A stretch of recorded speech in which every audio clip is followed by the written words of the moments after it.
Hello friends, నమస్తే. Welcome to our channel. ముందుగా అయితే అందరికీ గురు పౌర్ణమి శుభాకాంక్షలు అండి.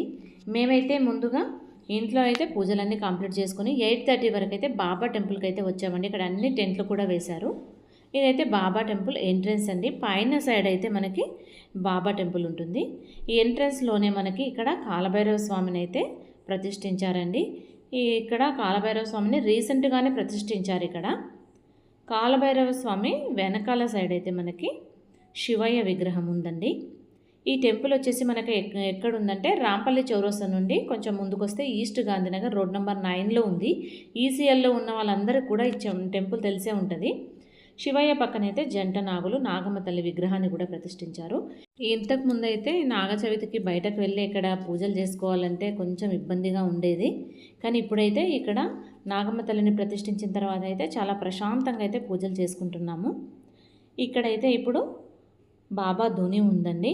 ధుని అయితే ఎక్కడైనా సరే ధుని 24 గంటలు కూడా ధునిలో మంట అనేది జ్వలిస్తూనే ఉంటుంది. ఈ జ్వాల అనేది మనలోని అజ్ఞానాన్ని తొలగించి మనకి జ్ఞానాన్ని ప్రసాదిస్తుంది. అలాగే మన పాపాలను హరిస్తుందండి ధుని. అలాగే ఇప్పుడు కింది సైడే ఇంకా ఇక్కడ మనకి హనుమాన్ ఉన్నారండి. హనుమాన్ని కూడా ఈ మధ్యలోనే ప్రతిష్ఠించారు. పైన అయితే బాబా టెంపుల్ అండి. పైనకైతే వచ్చేసాము. చూసారా బాబాని ఎంత చక్కగా అలంకరించారు. బాబాను చూడడానికి 2 కన్నులైతే సరిపోవట్లేదండి. చూసారా, ఇది మార్నింగ్ టైం 8:30 అయింది. అందుగురించే భక్తులు కొద్దిగా తక్కువగానే ఉన్నారు. టైం కొద్ది ఎక్కువైనా కొద్ది భక్తులు అనేది పెరుగుతారు. బాబా పాదుకలు మీరు కూడా దర్శించుకోండి. బాబాకి కుడివైపునైతే వినాయకుడు, ఎడమ పక్కన దత్తాత్రేయ స్వామి అయితే ఉన్నారండి. భక్తులందరూ కూడా బాబా గుడి చుట్టూ ప్రదక్షిణాలు చేసుకొని పైనకు వచ్చేసి బాబా పాదాల పైన పడి సాష్టాంగ నమస్కారం చేసి వేడుకుంటున్నారు. ఈ టెంపుల్ చాలా సంవత్సరాల నుంచి ఉందండి. చాలా నమ్మకమైన దేవుడు. మనకి ఎలాంటి బాధలున్నా కూడా మనం స్వామి దగ్గరికి వచ్చి చెప్పుకుంటే బాధలు తప్పకుండా తీరుతాయండి. మాకైతే మేము ఇక్కడ అర్చన చేయించుకున్నాము.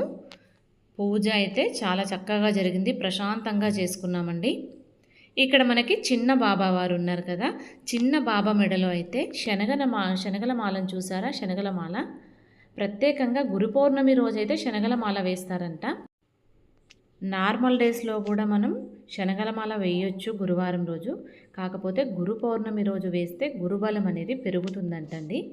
గురువు ఎవరెవరికి శనగల మాల వేయొచ్చు అంటే దత్తాత్రేయ స్వామికి, సాయిబాబాకి, రాఘవేంద్ర స్వామికి. నాకు కూడా ఈ విషయం తెలియదు, కానీ ఈరోజే నేను ఈ విషయం తెలుసుకున్నాను. ఇక్కడైతే ఈరోజు అన్నదాన కార్యక్రమం అయితే ఉంది. వంటలన్నీ కూడా మార్నింగ్ నుంచే స్టార్ట్ చేశారు. మ్యాక్సిమం అయిపోవచ్చాయి కూడా వంటలు. ఇప్పుడు ఫెస్టివల్ టైంలోనే కాకుండా ప్రతి గురువారం కూడా దాతలు ఎవరైనా ఉంటే ప్రతి గురువారం అయితే అన్నదాన కార్యక్రమం అయితే ఇక్కడ జరుగుతుందండి. వచ్చిన భక్తులందరికీ కూర్చోవడానికి ఇక్కడ చైర్స్ అయితే వేశారు. 11, 12, 1 టైంలో రావాలి. అప్పుడు చాలామంది జనాలు ఉంటారు. అప్పుడైతే మనకు దర్శనం సరిగ్గా జరగదనేసి మేము ముందే వచ్చేసాం. మేము ఇక్కడైతే ప్రసాదాలు అయితే ప్యాక్ చేస్తున్నారు. మనం పైన దర్శనం చేసుకొని కిందికి వచ్చిన తర్వాత మనకి ఇక్కడ తీర్థ ప్రసాదాలు అయితే ఇస్తారండి. మా పిల్లలు అయితే ఈరోజు స్కూల్కి వెళ్ళిపోయారు, రాలేదు. నేను మా ఆయన మాత్రమే వచ్చాము. దర్శనం చాలా చక్కగా జరిగింది. అర్చన అయితే చేయించుకున్నాము. బాబా యొక్క కృపా కటాక్షాలు మీపై అందరిపై ఉండాలని మనస్ఫూర్తిగా కోరుకుంటూ జై గురుదత్త.